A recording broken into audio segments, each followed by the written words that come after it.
इंदिरा गांधी ने मिजोरम में बम वर्षा करने का आदेश भारतीय वायुसेना को दिया था और क्या भारतीय वायुसेना के लड़ाकू विमानों ने ऐसा किया था। यह घटना एक बार फिर प्रकाश में इस वजह से है क्योंकि प्रधानमंत्री नरेंद्र मोदी ने 10 अगस्त को संसद में अविश्वास प्रस्ताव का जवाब देते वक्त इस घटना का जिक्र किया, कई सवाल भी उठाए। तो आपको बता दें कि 5 मार्च 1966 को ऐसा हुआ था। 5 मार्च 1966 को मिजोरम की राजधानी आइजोल पर सुबह लगभग 11:30 बजे बम वर्षा करने के लिए भारत के 4 विमान पहुंचे थे, भारत के 4 लड़ाकू विमान पहुंचे थे और यहां पर बम वर्षा का सिलसिला 13 मार्च 1966 तक चलता रहा। यह घटना हुई 1966 में, लेकिन इसकी पृष्ठभूमि 1960 से ही बननी शुरू हो गई थी। 1960 में असम ने यह फैसला किया, असम की सरकार ने यह फैसला किया कि वो असमिया भाषा को राजकीय भाषा घोषित करेंगे, यानी जिसे असमिया भाषा नहीं आएगी उसे सरकारी नौकरी नहीं मिलेगी। मिजो लोग इसका विरोध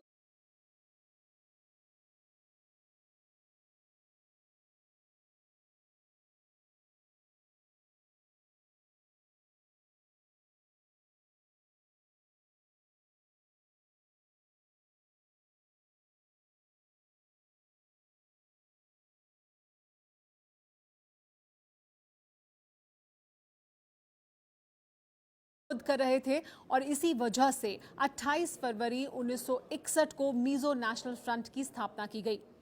लालडेंगा मिजो नेशनल फ्रंट के नेता थे और शुरुआत में संघर्ष शांतिपूर्ण तरीके से ही किया जा रहा था, लेकिन फिर असमिया भाषा को राजकीय भाषा घोषित करने की वजह से एक बड़ा फैसला लिया गया। 1964 में असम रेजिमेंट ने अपनी 2nd बटालियन को बर्खास्त कर दिया। इस बटालियन में ज्यादातर मिजो लोग थे। वहां विरोध और ज्यादा उग्र होना शुरू हुआ। ये तमाम लोग जो रेजिमेंट से निकाले गए थे जाकर मिजो नेशनल फ्रंट में शामिल हो गए। साथ ही उन्होंने मिजो नेशनल आर्मी की स्थापना भी कर दी। ये विद्रोह जो पनप रहा था मिजो हिल्स के इलाके में, जो तब असम का इलाका था और जहां पर मिजो लोग बहुतायत में थे, उसे हवा मिल रही थी चीन से भी और पूर्वी पाकिस्तान से भी। जो तब पूर्वी पाकिस्तान का इलाका था, आज की तारीख में वो बांग्लादेश है। जब सुरक्षा बलों ने यहां पर सख्ती बरतनी शुरू की तो ये जो विद्रोही थे वो या तो म्यांमार में जाकर शरण लेना इन्होंने शुरू कर दिया या फिर पूर्वी पाकिस्तान में। इस बीच एक और बड़ा घटनाक्रम हुआ। हालांकि 1965 का युद्ध शुरू होने से पहले 1963 में लालडेंगा को गिरफ्तार किया गया, अदालत में मुकदमा चला, लेकिन फिर वो अदालत से बरी हो गए। 1965 में भारत और पाकिस्तान का युद्ध शुरू हो गया और इस बीच दबाव बनाने के लिए मिजो नेशनल फ्रंट ने एक मेमोरेंडम भेजा भारत के प्रधानमंत्री लाल बहादुर शास्त्री को। इस मेमोरेंडम में कहा गया कि मिजो लोग चाहते हैं कि भारत के साथ स्थायी और लंबे समय तक शांतिपूर्ण रिश्ते बने रहें या फिर हम दुश्मनी मोल लेंगे, यानी भारत और मिजो लोगों के बीच शांतिपूर्ण और स्थायी और लंबे समय तक रिश्ते बने रहेंगे या दुश्मनी शुरू होगी, इसका फैसला भारत की सरकार को लेना है। 1965 के युद्ध की पृष्ठभूमि में यह दबाव बनाने की कोशिश की जा रही थी मिजो नेशनल फ्रंट के द्वारा। हालांकि इस बीच एक और बड़ी घटना हुई। 11 जनवरी 1966 को भारत के प्रधानमंत्री लाल बहादुर शास्त्री की ताशकंद में मौत हो गई। इसके 11 दिन के बाद 21 जनवरी 1966 को मिजो नेशनल फ्रंट की तरफ से इंडोनेशिया के राष्ट्रपति सुकर्णो को एक चिट्ठी लिखी गई। इस चिट्ठी में उन्होंने कहा कि अंग्रेज के समय भी हम लोग आज़ादी की स्थिति में रहे हैं। यहाँ पर राजनीतिक जागरूकता से उपचा राष्ट्रवाद अब परिपक्व हो गया है। अब हमारे लोगों की एकमात्र इच्छा अपना अलग देश बनाने की है। और इसके बाद ऑपरेशन जेरिको की पृष्ठभूमि भी तैयार हो गई। क्या था ऑपरेशन जेरिको, आइए वो भी आपको बताते हैं। 21 जनवरी को चिट्ठी लिखी गई। इसके ठीक 4 दिन के बाद 24 जनवरी 1966 को इंदिरा गांधी देश की प्रधानमंत्री बन गई। लेकिन उसके बाद 28 फरवरी 1966 को ऑपरेशन जेरिको की शुरुआत हुई।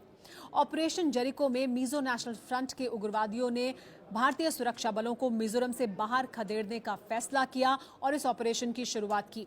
सुबह सबसे पहले जब इस ऑपरेशन की शुरुआत की गई तब इस ताबड़तोड़ तरीके से ऑपरेशन किया गया, इस कदर फायरिंग की गई कि सुरक्षा बलों को संभलने का मौका भी नहीं मिला। लगातार फायरिंग की जा रही थी, टेलीफोन एक्सचेंज को ध्वस्त कर दिया गया और 29 फरवरी 1966 को भारत का झंडा हटाकर अपना झंडा फहरा दिया गया और खुद को आजाद भी घोषित कर दिया। ये अपने आप में एक बड़ी घटना थी।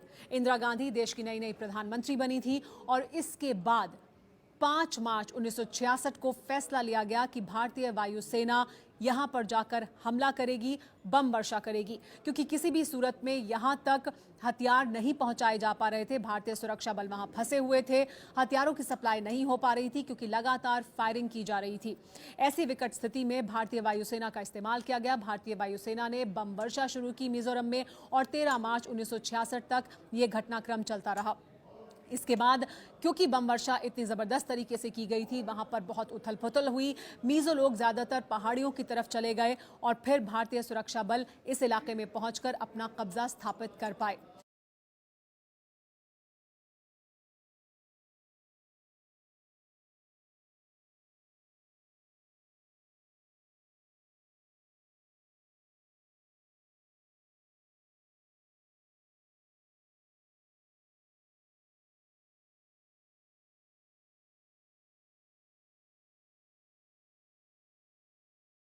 एक और बड़ा घटनाक्रम जो ये विमान थे, जो 4 वायुसेना के लड़ाकू विमान यहाँ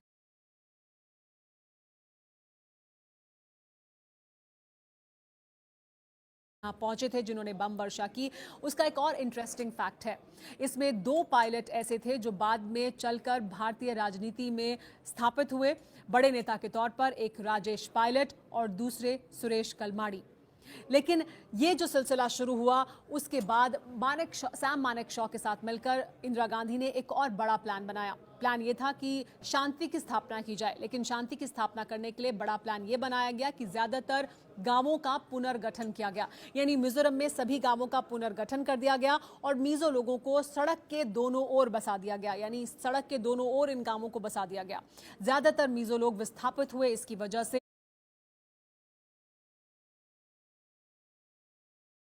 और फिर विद्रोह 2 दशक तक चलता रहा। इस विद्रोह को खत्म करने के लिए एक बड़ा समझौता हुआ भारत की केंद्र सरकार, तब जबकि राजीव गांधी प्रधानमंत्री थे, और मिजो लोगों के बीच। इस समझौते के बाद लाल डेंगा पहले मुख्यमंत्री बने। मिजोरम जब अलग राज्य बना तो उस राज्य के पहली घटना 5 मार्च 1966।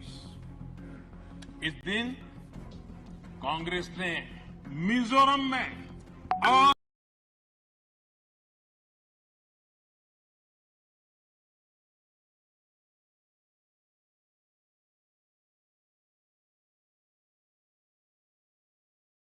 असहाय नागरिकों पर अपनी वायुसेना के माध्यम से हमला करवाया।